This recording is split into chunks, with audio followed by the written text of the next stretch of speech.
Well, the National Archives is requesting from the House Republicans those documents related to President Biden's document scandal. In a letter to the House Oversight Committee Chairman James Comer, acting archivist Deb Steedle-Wall says that they will defer to the Justice Department on what information to share. She added that the archives is committed to cooperating with the committee's request, but doesn't want to interfere with the DOJ's investigation. So there's mounting concern at this hour about the Justice Department's true ability to remain unbiased, to remain neutral in the Biden documents probe. And it all stems from a new report, a bombshell from the Wall Street Journal. It says that DOJ officials opted for a, quote, hands-off approach in the search for classified records. According to the Journal, their reasoning for this was to leave the special counsel probe uncompromised, and President Biden's personal attorneys, well, they promised to cooperate. So that was enough, apparently, for the DOJ and the FBI here. Now, this report also comes as the White House is facing serious backlash for its lack of transparency with the American people. Information, as you probably know, on the scandal really just trickling out over the past week, but it has also been a major focus for reporters trying to get answers inside the White House briefing room. And our chief White House correspondent is among them. James Rosen is here with us live again. And James, we know you confronted Karine Jean-Pierre yesterday. Interesting exchange. She was not too chipper with you. At 3 o'clock, we'll get another briefing. And so tell us a little bit about, what your thought is being inside the room and, her sort of struggling day by day as, pressure mounts, truly.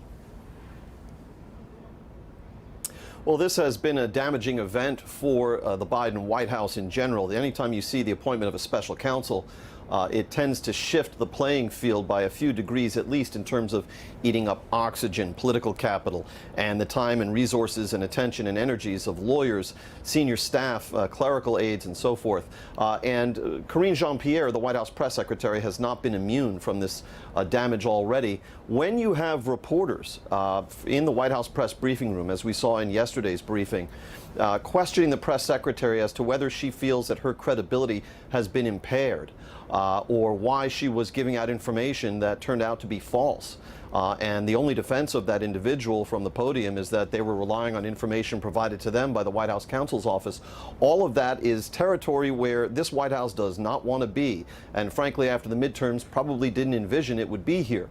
Although we should point out at that time, the White House and the National Archives and the Department of Justice all knew about these discoveries of classified documents, at least the initial discovery, and just did not inform the press or the American people. So we're seeing Karine Jean-Pierre struggle in part because she herself has been provided information that was faulty, and it appears she's not in a position of authority inside the White House to come to these matters with her own knowledge base or her own judgment as to what should be disclosed. Yeah, I mean, we were watching your exchange with her. She took one of your questions, fortunately. Sometimes she rarely does that, and said, come back, see me tomorrow. She knows she's going to be out there. You would think at some point, there's got to be, it's got to click in. If you're in that position, a sort of, skill to kind of, handle the question, spin it, but also not look unprepared and combative almost, James. What's your take? Well, again, so once Karine Jean-Pierre yesterday was pressing the defense, in essence, that she was simply repeating what had been provided to her by the White House counsel's office, and we know that those attestations turned out to be wrong, false, then Karine Jean-Pierre was asked, well, do you feel disserved by your colleagues in being handed information to dispense at the podium that turned out to be inaccurate, incomplete? And of course, Jean-Pierre was not about to cast that kind of shadow on her colleagues. But that seems to be the plain fact here, that the White House counsel's office was less than forthcoming with the White House communications team. And that Karine Jean-Pierre was placed, frankly, in an unfortunate position of having to go out before the press and before the world, really, and promulgate information that turned out to be false. The nature of my question to Karine Jean-Pierre yesterday was, you told us something 6 times, at least 6 times, that turned out to be false. Do you feel sorry about that? Are you sorry about that? Because on a basic level, any White House press secretary, and you'll have to forgive me as a rather odd-looking vehicle passes behind me at the most opportune of moments. It's amazing how many strange little vehicles you will see of different kinds here in the White House lawn. On a basic level, the White House press secretary should themselves feel sorry about putting out information that is later demonstrated to be wrong.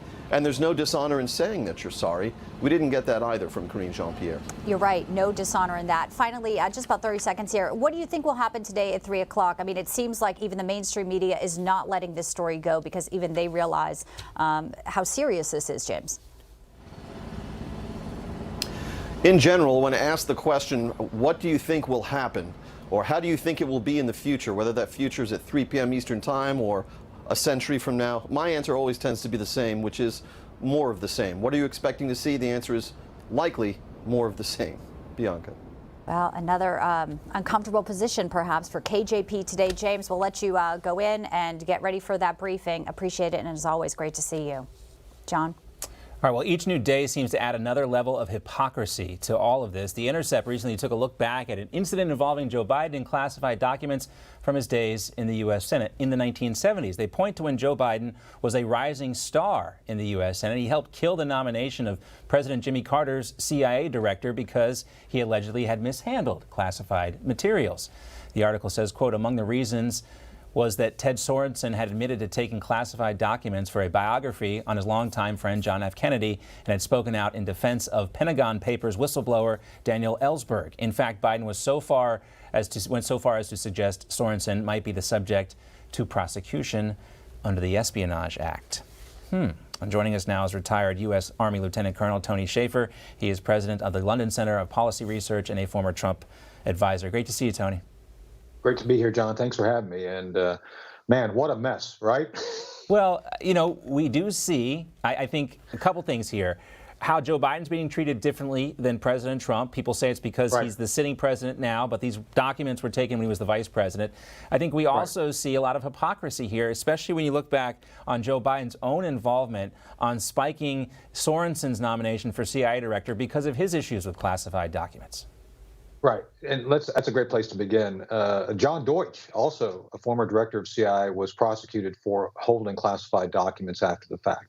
And what I see here, John, happening is that the Biden team, to include Joe, knowingly took highly classified documents.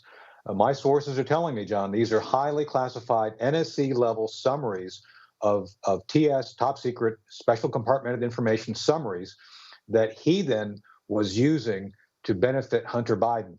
And let me be very clear on this for our audience. The reason that the DOJ does not want the FBI to show up, and my sources have told me FBI wants to be there because in Delaware, there's an ongoing investigation of Hunter Biden. Hunter Biden is a material witness, if not a co-conspirator in whatever was going on with these documents based on the location. Hunter Biden, was paying rent at that house, which apparently was being funneled to him by the Chinese. Gee, there's a clue. And all of this needs to be investigated by an actual law enforcement organization that can examine the potential for the very thing you just said, the Espionage Act. And it's very clear at this point, with all these lawyers involved. You probably remember the movie Pulp Fiction. This is like Mr. Wolf, like a team of Mr. Wolves coming in to clean up the crime scene. This is not an investigation. This is essentially trying to do everything they can to cauterize the wound being caused by what is now being seen. James Rosen suffering from it. The White House is lying to these guys constantly, and it's something that must be resolved, and President Biden must be held accountable. Tony, if I am curt with you, it's because time is of the essence, quoting the movie there in The Wolf. You get the reference. Let's talk a little bit more about these monthly rent payments from Joe Biden. From Hunter Biden, and all this. We have this Breitbart report too that says that these $50,000 payments almost exactly match the rental deposit at an office complex that Hunter Biden shared with his associates from that Chinese energy company. Emails found on Hunter Biden's laptop, of course, tell us that. It seems. Look, it's also, I think, interesting that this is just below $50, like that $50,000, like that's some sort of threshold that would, tip off some suspicion there. What do you make of all this, and how damaging is this aspect of the story? It justifies the ongoing teeing up investigations in the House, John. And again, I go back to my original posit. The moment these documents were found in a house that Hunter Biden was renting, that automatically linked it to the ongoing FBI investigations of Hunter Biden. And I think it's a travesty that that at this point Merrick Garland is running interference for this special counsel whose job is supposed to get to the bottom of this. You don't get to the bottom of this, John, without adequate and substantial investigation of the facts. They don't want to get to the facts. That's why they didn't have the FBI go in and look at this very inconvenient fact of the Chinese number of money coming in matching exactly what Hunter was paying. And who pays $50,000 a month to rent a house in Delaware? Just asking for a friend, you know? I mean, seriously. Yeah. You know, I'm not that familiar with the area, but you might be right, Tony. It might be a little too much, a little over market value. Anyway, great to see you, Tony Shaffer. Thanks so much. Great seeing you. Thanks, John. Hey guys, it's Rob Carson. Your retirement funds are being threatened with even more losses from record inflation, recession, and skyrocketing interest rates. Fortunately, the highly trained specialists at American Hartford Gold can show you how to protect your savings and retirement accounts by diversifying your portfolio with physical gold and silver. If you call them right now as a special offer, they will give you a free gold coin on your first qualifying order, so don't wait. Call 866-935-4309. That's 866-935-4309, or text Newsmax to 65532. That's Newsmax to 65532.